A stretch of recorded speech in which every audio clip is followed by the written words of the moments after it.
Chapitre 50. Parmi les pièges. Pendant le temps que Jésus passa à Jérusalem au cours de la fête, il ne cessa d'être épié.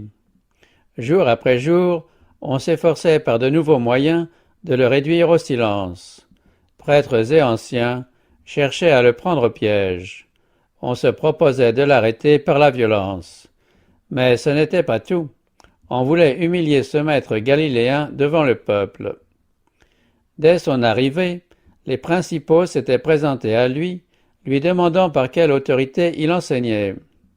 Ils voulaient distraire l'attention de sa personne en soulevant la question de son droit à l'enseignement et en faisant valoir leur importance et leur autorité. « Mon enseignement n'est pas de moi, dit Jésus, mais de celui qui m'a envoyé. Si quelqu'un veut faire sa volonté, il reconnaîtra si cet enseignement vient de Dieu ou si mes paroles viennent de moi-même. » Au lieu de se placer sur le terrain de ces ergoteurs, Jésus leur répondit en leur exposant une vérité vitale pour le salut de l'âme. C'est le cœur, bien plus que l'intelligence, qui est appelé à percevoir et apprécier la vérité, leur dit-il. La vérité doit être reçue dans l'âme. Elle réclame les hommages de la volonté. Si la vérité pouvait être soumise au jugement de la seule raison, l'orgueil ne s'opposerait pas à sa réception. Mais elle doit être reçue par l'action de la grâce sur le cœur. Pour la recevoir, il faut renoncer à tout péché mis en évidence par l'Esprit de Dieu. Si favorisé que soit un homme sous le rapport de ses facultés, cela ne lui servira de rien à moins que son cœur ne s'ouvre à la vérité et qu'il ne renonce volontairement à toute habitude contraire à ses principes. À ceux qui se livrent ainsi à Dieu, avec un désir sincère de connaître et de faire sa volonté, la vérité se manifeste comme la puissance de Dieu à salut. Ceux-ci seront capables de distinguer entre celui qui parle pour Dieu et celui qui ne parle que pour soi-même. Les pharisiens n'avaient pas aligné leur volonté sur celle de Dieu. Au lieu de rechercher la connaissance de la vérité, ils cherchaient plutôt à s'en évader. Le Christ montra que c'était là la raison pour laquelle ils ne comprenaient rien à son enseignement. Il leur indiqua une pierre de touche par laquelle on peut distinguer un maître véritable d'un séducteur. Celui dont les paroles viennent de lui-même cherche sa propre gloire, mais celui qui cherche la gloire de celui qui l'a envoyé est vrai, et il n'y a pas d'injustice en lui. Celui qui cherche sa propre gloire ne parle que de son chef. La recherche de la propre gloire trahit son origine. Mais le Christ cherchait la gloire de Dieu, il prononçait les paroles de Dieu, ceci établissait son autorité en tant que maître de vérité. Jésus donna aux rabbins une preuve de sa divinité en leur montrant qu'il savait lire dans les cœurs. Depuis la guérison de Bethesda, il n'avait cessé de comploter sa mort. En agissant ainsi, il violait cette loi dont il se proclamait les gardiens. « Moïse ne vous a-t-il pas donné la loi, dit-il, et nul de vous ne pratique la loi? Pourquoi cherchez-vous à me faire mourir ?» Ces paroles montrèrent aux rabbins, comme dans un éclair, le précipice dans lequel ils allaient se jeter. Un instant rempli de terreur, ils comprirent qu'ils étaient entrés en lutte avec la puissance infinie. Cependant, ils ne voulaient pas se laisser avertir. Il fallait, pour que leur influence sur le peuple fût maintenue, que leurs desseins meurtriers restassent cachés. Pour éluder la question de Jésus, ils s'écrièrent « Tu as en toi un démon, qui cherche à te faire mourir ?» Ils insinuaient que les œuvres merveilleuses de Jésus étaient faites à l'instigation d'un mauvais esprit. Le Christ dédaigna cette insinuation. Il expliqua que la guérison qu'il avait accomplie à Bethesda était en accord avec la loi du sabbat et qu'elle se trouvait justifiée par l'interprétation que les Juifs eux-mêmes donnaient à la loi. Il leur dit « Moïse vous a donné la circoncision, et vous circoncisez un homme pendant le sabbat. » Quand ce jour tombait sur un sabbat, le rite devait être accompli. La loi exigeait que tout enfant mâle fût circoncis le 8e jour. N'était-ce donc pas encore bien plus conforme à l'esprit de la loi de guérir un homme tout entier pendant le sabbat? Il ajouta cet avertissement « Ne jugez pas selon l'apparence, mais jugez selon un juste jugement. » Les anciens furent réduits au silence. Plusieurs parmi la foule disaient « N'est-ce pas celui qu'on cherche à faire mourir? Et voici, il parle ouvertement et on ne lui dit rien. Est-ce que les chefs auraient vraiment reconnu que c'est lui le Christ ?» Parmi les auditeurs du Christ domiciliés à Jérusalem, plusieurs n'ignoraient pas les complots que les chefs ourdissaient contre lui, et ils se sentaient irrésistiblement attirés vers lui. Ils étaient de plus en plus convaincus qu'il était le Fils de Dieu. Mais Satan se tenait prêt à leur suggérer des doutes, ce qui était d'autant plus facile qu'ils entretenaient des idées fausses concernant le Messie et sa venue. On pensait généralement que le Christ devait naître à Bethléem, mais qu'il disparaîtrait après quelque temps, et qu'à sa réapparition, personne ne saurait d'où il viendrait. Nombreux étaient ceux qui pensaient que le Messie n'aurait aucun rapport de parenté avec l'humanité. Étant donné que Jésus de Nazareth ne répondait pas à l'attente populaire, beaucoup se rallièrent à cette idée. Cependant, celui-ci, nous savons d'où il est, mais le Christ, quand il viendra, personne ne saura d'où il est. Tandis qu'ils oscillaient ainsi entre le doute et la foi, Jésus, devinant leurs pensées, leur dit « Vous me connaissez et vous savez d'où je suis. Pourtant, je ne suis pas venu de moi-même, mais celui qui m'a envoyé est vrai, et vous ne le connaissez pas. » Il prétendait connaître les véritables origines du Christ, alors qu'il n'en savait rien. S'ils avaient vécu en accord avec la volonté de Dieu, ils auraient connu son Fils qui se manifestait à eux à ce moment-là. Les auditeurs ne pouvaient éviter de comprendre les paroles du Christ qui répétait si clairement les revendications qu'il avait présentées au Sanhédrin quelques mois auparavant quand il s'était annoncé comme le Fils de Dieu. Les chefs, qui alors avaient tenté de le mettre à mort, s'efforcèrent à nouveau de s'emparer de sa personne. Ils en furent empêchés par un pouvoir invisible qui contint leur rage et leur dit « Jusque-là et pas plus loin ». Plusieurs crurent en lui et ils disaient « Le Christ, quand il viendra, fera-t-il plus de miracles que n'en a fait celui-ci » Les chefs des pharisiens, qui surveillaient anxieusement la marche des événements, aperçurent des marques de sympathie pour Jésus parmi la foule. Ils coururent alors auprès des principaux sacrificateurs et firent des projets pour l'arrêter. Ils décidèrent toutefois de se saisir de lui quand ils le trouveraient seul, car ils n'osaient pas s'en emparer en présence du peuple. Jésus, une fois de plus, démasqua leurs desseins. « Je suis encore avec vous pour un peu de temps, dit-il, puis je m'en vais vers celui qui m'a envoyé. Vous me chercherez et vous ne me trouverez pas, et là où je serai, vous ne pouvez venir. » Bientôt, il se trouverait à l'abri de leur dérision et de leur haine. Il allait monter vers le Père pour être à nouveau l'objet de l'adoration des anges. Ces meurtriers ne pourraient jamais le rejoindre là-haut.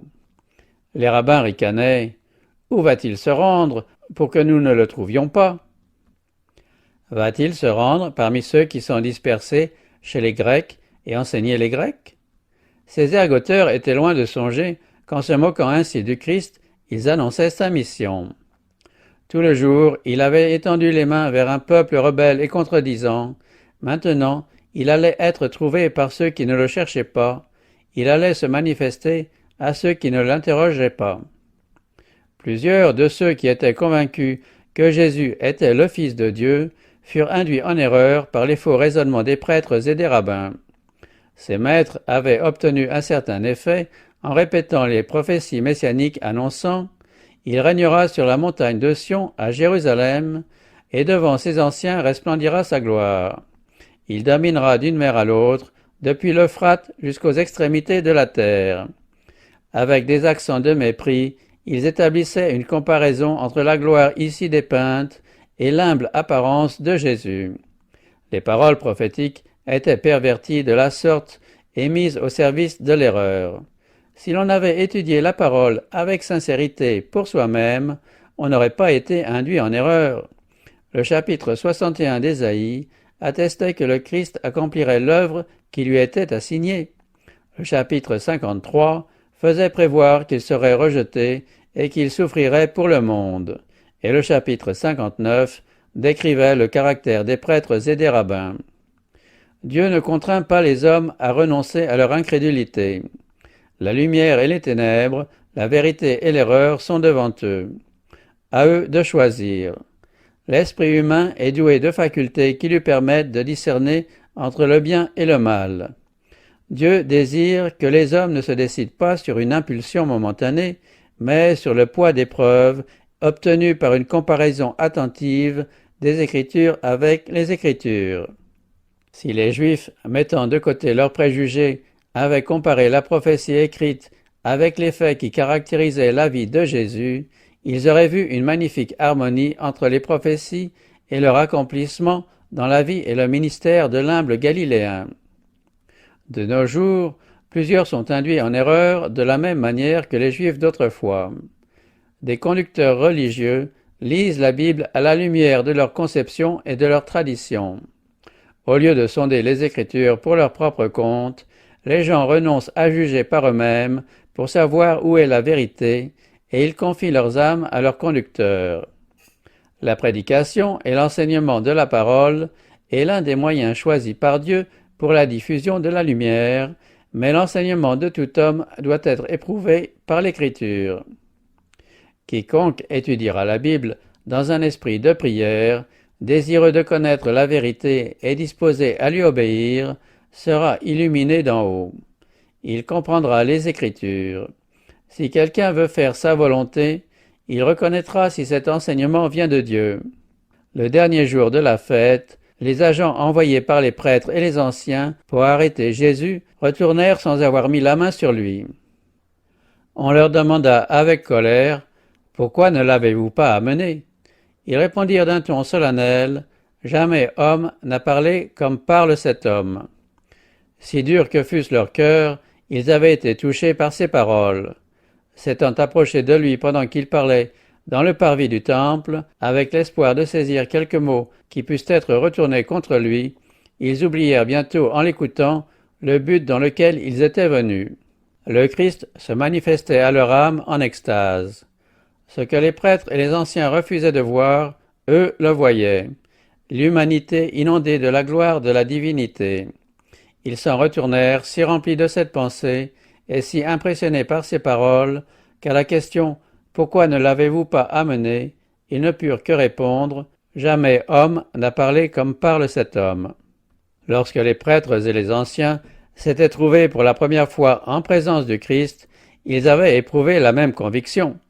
Leur cœur avait été profondément remué et ils n'avaient pu s'empêcher de penser « Jamais homme n'a parlé comme parle cet homme. » Mais ils avaient étouffé la conviction produite en eux par le Saint-Esprit. Maintenant, furieux de voir que même les représentants de la loi se laissaient influencer par ce Galiléen détesté, ils s'écrièrent « Est-ce que vous aussi vous avez été induits en erreur? Y a-t-il quelqu'un des chefs ou des pharisiens qui ait cru en lui? Mais cette foule qui ne connaît pas la loi, ce sont des maudits. » Quand le message de vérité est présenté, il en est peu pour demander « Est-ce vrai ?» On demande plutôt « Qui est-ce qui défend cette cause ?» On l'estime en général d'après le nombre de ceux qui l'acceptent et l'on continue à poser cette question « Y a-t-il quelqu'un parmi les savants et les chefs religieux qui ait cru ?» La vraie piété n'est pas plus populaire aujourd'hui qu'au jour du Christ. On recherche avec autant d'ardeur les biens terrestres et l'on néglige les richesses éternelles. Le fait que la vérité n'est pas reçue avec empressement par le grand nombre ou par les grands de ce monde ou même par les conducteurs religieux ne constitue pas un argument contre elle. Les prêtres et les anciens firent alors de nouveaux plans en vue d'arrêter Jésus. Le laisser en liberté plus longtemps, affirmait-on, c'était lui permettre de détourner le peuple de ses conducteurs légitimes. Il n'y avait donc qu'une chose à faire, le réduire au silence sans délai. Soudain, en pleine discussion, une voix fit opposition. Nicodème demanda « Notre loi juge-t-elle un homme avant qu'on l'ait entendu et qu'on sache ce qu'il a fait ?» L'assemblée garda le silence. Les paroles de Nicodème pénétrèrent dans les consciences. On ne pouvait condamner un homme sans l'avoir entendu. Cependant, ce n'était pas la seule raison pour laquelle les anciens orgueilleux gardaient le silence, tout en considérant celui qui avait eu la hardiesse de parler en faveur de la justice.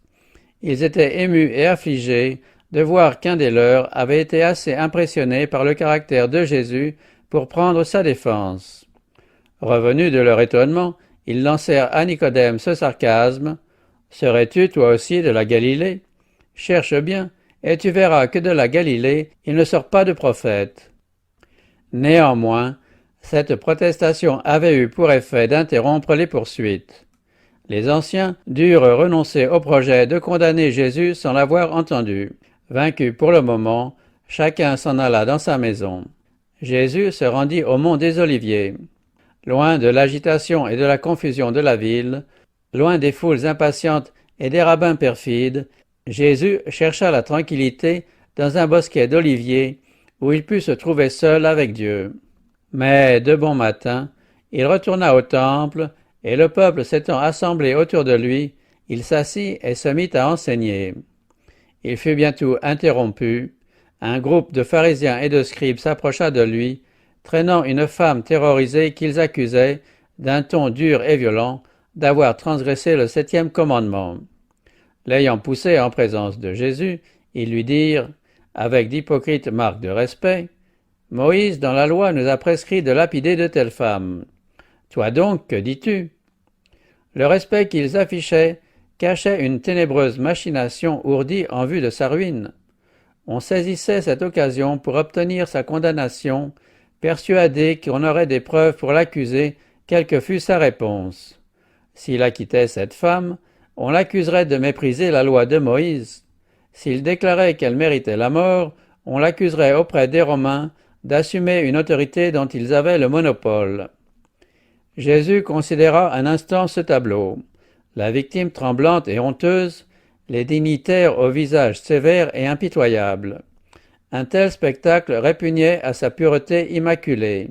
Il savait bien dans quelle intention ce cas lui était proposé. Il lisait dans les cœurs, et il connaissait le caractère de la vie entière de chacune des personnes présentes. Ces prétendus gardiens de la justice avaient, eux-mêmes, induit en tentation la victime afin de tendre un piège à Jésus. Il se baissa, comme s'il n'avait pas entendu leurs questions, et les yeux fixés sur le sol, commença d'écrire dans la poussière. Rendus impatients par ce délai et cette apparente indifférence, les accusateurs s'approchèrent davantage, insistant auprès de lui pour obtenir une réponse. Mais dès que leurs yeux, suivant ceux de Jésus, se fixèrent sur le sol, ils furent décontenancés. Les fautes secrètes de leur propre vie étaient là, inscrites devant eux.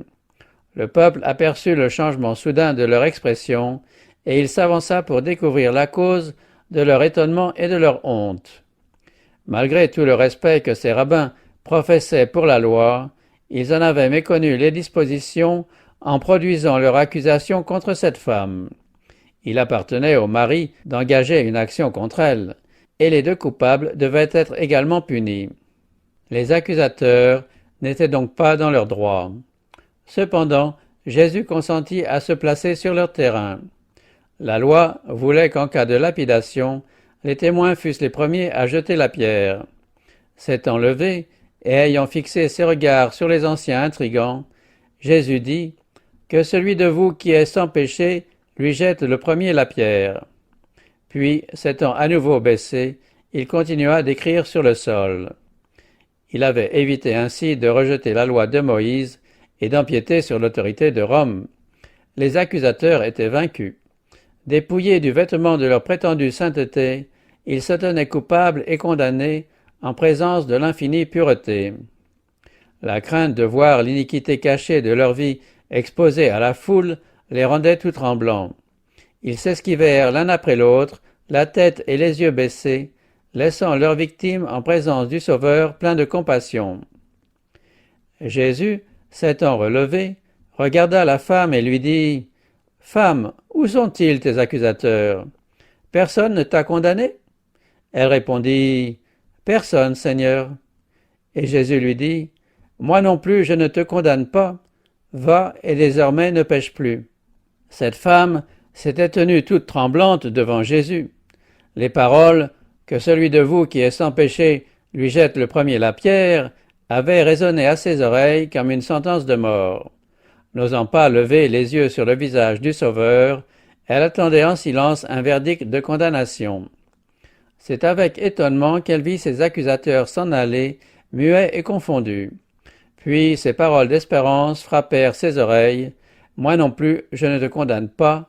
Va et désormais ne pêche plus. » Le cœur ému, elle se jeta aux pieds de Jésus, exprimant dans des sanglots son amour reconnaissant et confessant son péché avec des larmes amères.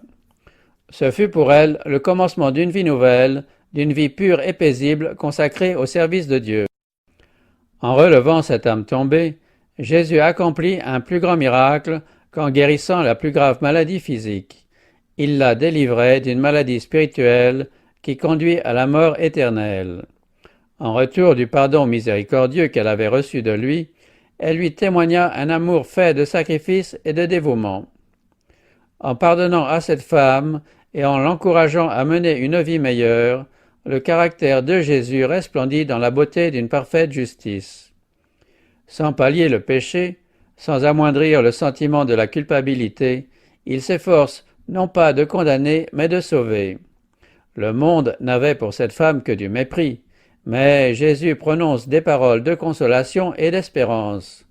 L'être sans péché prend en pitié la faiblesse du pécheur et lui tend une main secourable. Là où les pharisiens hypocrites condamnent, Jésus dit « Va et désormais ne pêche plus ». Un disciple du Christ ne saurait détourner ses yeux de ceux qui s'égarent et les laisser poursuivre leur course vers l'abîme. Ceux qui sont prompts à accuser et à traduire en justice sont souvent plus coupables que leurs victimes. Les hommes haïssent le pécheur et aiment le péché. Le Christ déteste le péché tout en aimant le pécheur. Le même esprit doit animer ses disciples. L'amour chrétien est lent à censurer, prompt à discerner les signes de la repentance, prêt à pardonner, à encourager, à remettre et à raffermir sur le chemin de la sainteté la personne qui s'égare.